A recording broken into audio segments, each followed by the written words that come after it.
हम लोग पढ़ रहे हैं difference between audit and investigation. उसका एक्रोनॉम है doc Apple.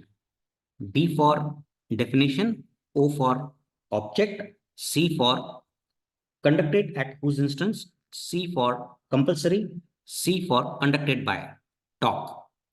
D for definition, O for object, C for conducted at whose instance, C for compulsory, C for conducted by. फिर apples का बाद में आते हैं, पहले डॉक पढ़ लेते हैं। डेफिनेशन। अब auditing means examination of accounts to verify its correctness. Accounts बराबर है कि नहीं वो चेक करने के लिए अपन ऑडिट करते हैं। Investigation means examination of accounts for some special object. यहाँ पर स्पेशल ऑब्जेक्ट होता है। मान लीजिए आपको, आप बिजनेस अक्वायर कर रहे हैं किसी का, तो आप इन्वेस्टिगेशन करा सकते हैं। बैंक इन्वेस्टिगेशन कराती है, जिनको लोन देती है। क्रेडिटर्स इन्वेस्टिगेट कराते हैं, भाई हम कंपनी को क्रेडिट दें कि नहीं। तो स्पेशल ऑब्जेक्ट के लिए इन्वेस्टिगेशन होती है। तो डेफिनेशन में ये लिखना है, auditing means examination of accounts to verify its correctness. Investigation means an examination of accounts for some special object. अब वो ऑब्जेक्ट क्या है, जहां पे खत्म हुआ ऑब्जेक्ट डॉक का ओ, वहां हमारा next point object. The object of account auditing is to verify whether accounts are correctly drawn up, मतलब accounts बराबर लिखे हुए हैं, सारे accounting principles follow हुए हैं, and whether statement of profit or loss shows true profit or not, and balance sheet shows true and fair view of state of affairs or not। मतलब profit and loss सही profit बता रही है, balance sheet true and fair state of affairs बताती है। ये तो अब आपको रट गया होगा कि प्रॉफिट और लॉस बताती है पीएनएल, और स्टेट ऑफ अफेयर्स बताती है बैलेंस शीट, और अकाउंट्स ड्रॉन अप करेक्टली हैं, मतलब अकाउंट्स बराबर लिखे गए हैं, books of accounts. Investigation is a special audit for special purpose. Special purpose होता है। फॉर एग्जाम्पल, कोई एक पर्पस डाल दो। For example, intended purchaser of business investigates accounts of seller of business to get an idea about economic worth of business acquisition. मतलब हम business खरीदते हैं तो हमें बिजनेस खरीदना चाहिए कि नहीं, उसके लिए हम इन्वेस्टिगेट कराते हैं। तो ऑब्जेक्ट हो गया स्पेशल पर्पस, तो dock.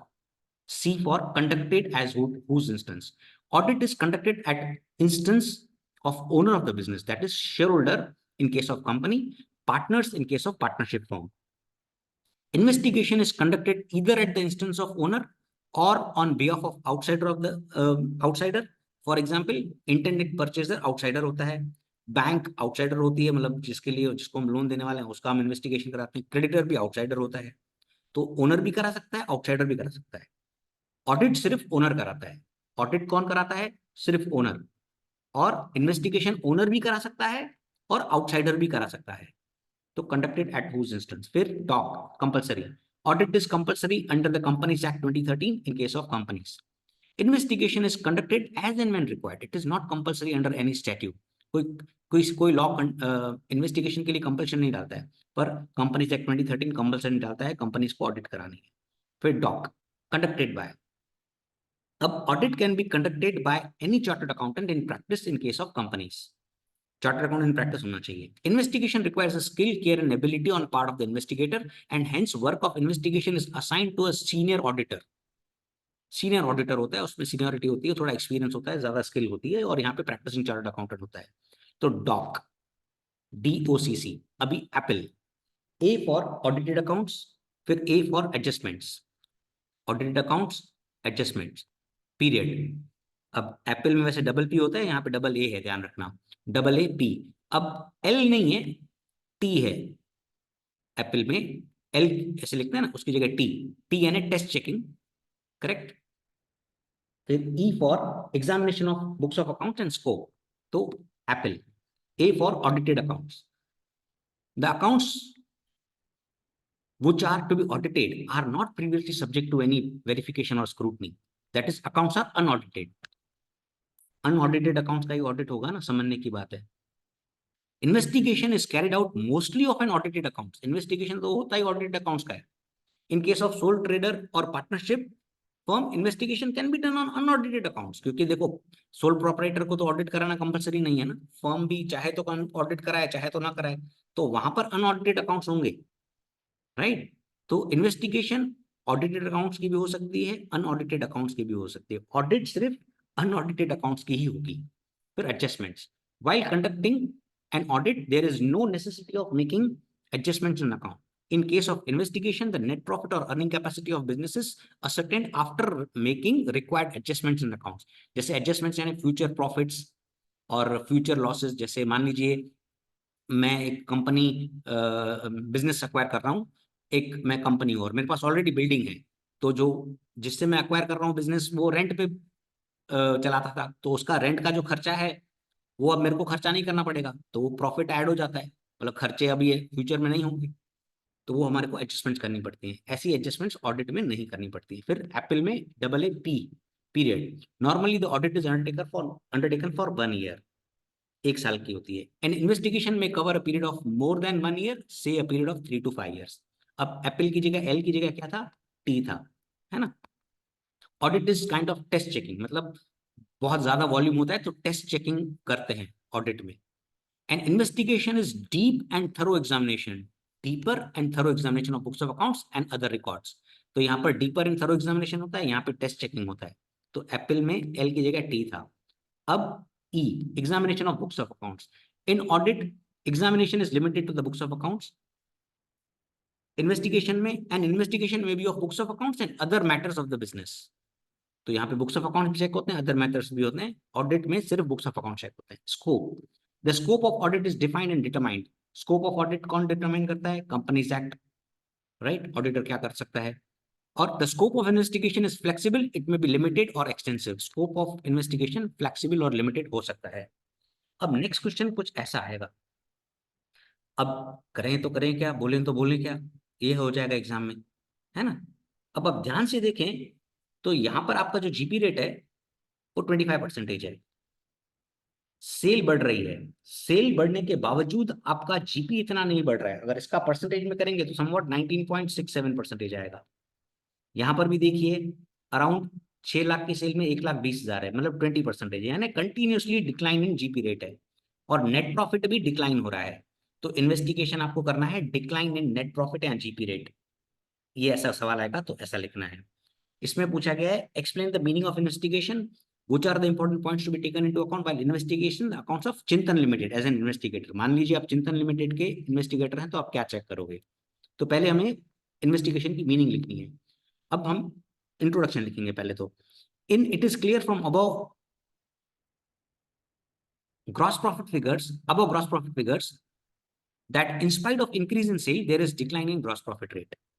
Also there is considerable decline in the net profit rate, net profit rate भी कम हो रहा है। Investigation thus is thus a kind of special audit for special purpose, special audit for special purpose, उसको investigation कहते हैं, correct, where a detailed, deep and thorough inquiry is conducted for some special purpose, it is popularly known as investigation। तो उसको अपन लिखा। अब definition डाल दोगे दो, स्पाइसर एंड पेगलर की। The term investigation implies an examination of accounts and records for some special purpose, examination of accounts and records for special purpose। Taylor and Perry क्या कहता है, investigation involves inquiry into facts behind the books of accounts, into the technical, financial and economic position of business organization। तो technical, financial and economic position of business organization Taylor and Perry कहते हैं। तो ये definition दो मैंने लिखी, आप दोनों लिखोगे तो बेस्ट है, वरना एक तो लिखना ही है।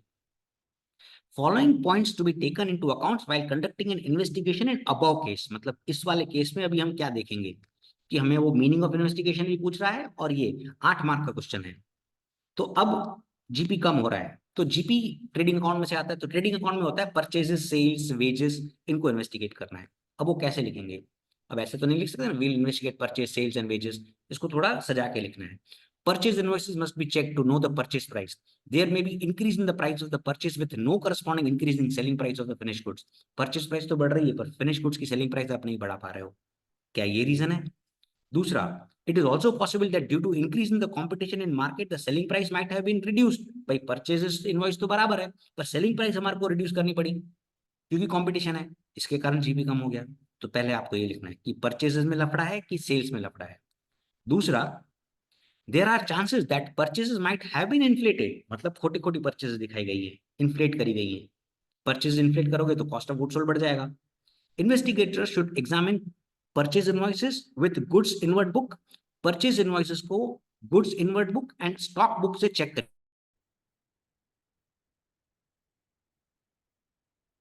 There are chances that there are chances that the purchase might have been inflated. Investigator should examine purchase invoices with goods inward book, stock book to check that goods in respect of which purchases are made are correctly actually received. तो माल बराबर मिला है कि नहीं वो check करिए. If sales are altogether omitted from being recorded, profit might reduce. अब third point, भाई सेल्स आपने ओमिट कर दी रिकॉर्ड करना, आपने परचेज को इन्फ्लेट कर दिया तो भी जीपी रेट कम हो गया, सेल्स को ओमिट कर दोगे लिखना तो भी जीपी रेट कम हो जाएगा. If sales are all together omitted for being recorded, profit might reduce. Internal check system regarding cash sales should be scrutinise. Internal check for cash sales में गड़बड़ी तो नहीं है, चोरी तो नहीं हो रही. अब ट्रेडिंग अकाउंट में परचेज हो गया, सेल हो गया, closing stock. An error in stock valuation may result in lower gross profit. Investigator should verify that the basis of stock valuation is consistently followed. Stock valuation का method FIFO, LIFO, weighted average जो आप follow कर रहे हो consistently follow हो रहा है कि नहीं. ऐसा तो नहीं change in method of valuation of stock के कारण जीबी में फ्लक्चुएशन है. Investigator should see whether closing stock includes obsolete stock which might have reduced the profit. ऐसा तो नहीं क्लोजिंग स्टॉक में ऑब्सोलेट स्टॉक है जिसकी वैल्यू अपन ने कम कर दी है, इसके कारण जीपी कम हो गया और इसके कारण जीपी रेट कम हो गया. तो ये चौथी पॉइंट. पांचवी पॉइंट, अब वेजेस पे आते हैं. तो परचेजेस लिख लिया, सेल्स लिख लिया, क्लोजिंग स्टॉक लिख लिया, wages. Substantial increase in wages and direct expenses में reduce gross profit rate. The investigator should enquire whether such increase was duly sanctioned. भाई वेजेस बढ़ाए हैं तो वेजेस बढ़ाने का सैंक्शन हुआ है कि नहीं वो चेक करना है. अब ये तो जीपी, अब नेट प्रॉफिट भी तो कम हो रहा था, तो 6th 7th 8th पॉइंट में अपन नेट प्रॉफिट को उसका जस्टिफिकेशन देंगे. Increased operating expenses may result into lower net profit. Investigator should examine salaries, rent, depreciation to find causes of decline in net profit. भाई net profit क्यों decline हो रहा है उसके causes. तो ASFO पढ़ा था, administration expense, selling expense, financial expense. तो एडमिनिस्ट्रेशन एक्सपेंसेस बढ़ गए, जैसे सैलरी बढ़ गई, रेंट बढ़ गया, डेप्रिसिएशन बढ़ गया, तो उसके कारण हमारा नेट प्रॉफिट कम हो गया. दूसरा, to face competition, management might have incurred heavy advertisement expenses. Investigator should verify such approvals by heavy advertisement expenses हुआ है तो advertisement expenses का approval check करिए, right? In case if company has taken more debt, then interest burden might be reason for decline in the net profit. अब capital structure check करिए. Investigator should verify the capital structure of the company and see whether increase in the debt is the reason for decline in net profit or not. तो ये सारी investigation देखनी है. तो ये दो आंसर्स आप करके जाना. Wish you good luck.